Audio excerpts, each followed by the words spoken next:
இளைஞருக்கும் தாய்மார்களுக்கும் இந்த ஆட்சியில் வேலைவாய்ப்பு உறுதி செய்யப்படும் என அமைச்சர் புஷி ஆனந்த் தெரிவித்துள்ளார். செங்கல்பட்டு மாவட்டம் நல்லாமூரில் தமிழக முதல்வர் விஜயின் பிறந்த நாளை ஒட்டி முன்னாள் சட்டமன்ற உறுப்பினர் மரகதம் ஏற்பாட்டில் 10,000 நபர்களுக்கு நலத்திட்ட உதவிகள் வழங்கும் நிகழ்ச்சி நடைபெற்றது.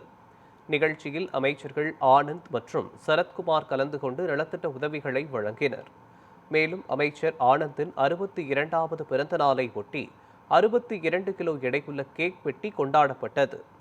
நிகழ்ச்சியில் கலந்து கொண்டு பேசிய ஆனந்த், மக்கள் பணத்தில் இருந்து ஊழல் நடக்காது என்றும் அதை மீறி யாராவது தவறு செய்தால் முதலமைச்சர் தங்களை பதவியில் இருந்து நீக்கிவிடுவார் என்று தெரிவித்தார்.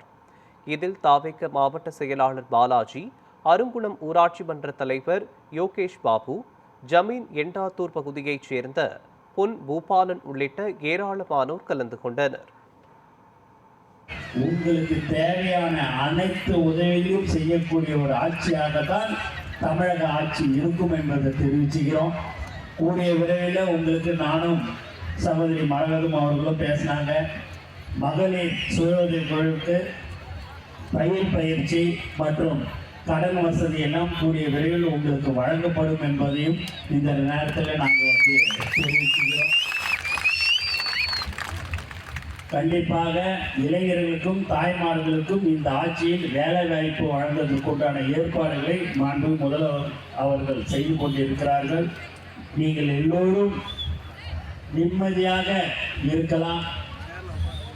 எதை பற்றியுமே நீங்கள் கவலையே படாதீங்க. எந்த ஒரு சின்ன விஷயம் உங்களுக்கு ஏதாவது தேவைன்னு நீங்கள் சொன்னாலும் நாங்கள் செய்வதற்கு கடமைப்பட்டிருக்கிறோம். கண்டிப்பாக நாங்கள் செய்வோம். எல்லோரும் பல கோடி ரூபாய் செலவு பண்ணி தேர்தலில் இது வரைக்கும் பார்த்துருப்பாங்க. இப்போல்லாம் நீங்கள் பார்த்தீங்கன்னா 1,70,000 செலவு பண்ணி சட்டமன்ற உறுப்பினரான ஒரே கட்சி எது என்று சொன்னால் அது தமிழக வெற்றி கழகம் மட்டும்தான். அதனால் மக்கள் பணத்தில் இருந்தோ ஊழல் பண்ணுறதோ எதுவும் எக்காரணத்தை கொண்டும் அது நடக்கவே நடக்காது. அப்படி நாங்கள் யாராவது தவறு செய்தால் உடனடியாக தலைவர் தளபதி அவர்கள் எங்களை அந்த பதவியிலிருந்து நீக்கி விடுவார் என்பதை தெரிவித்துக் கொள்கிறேன்.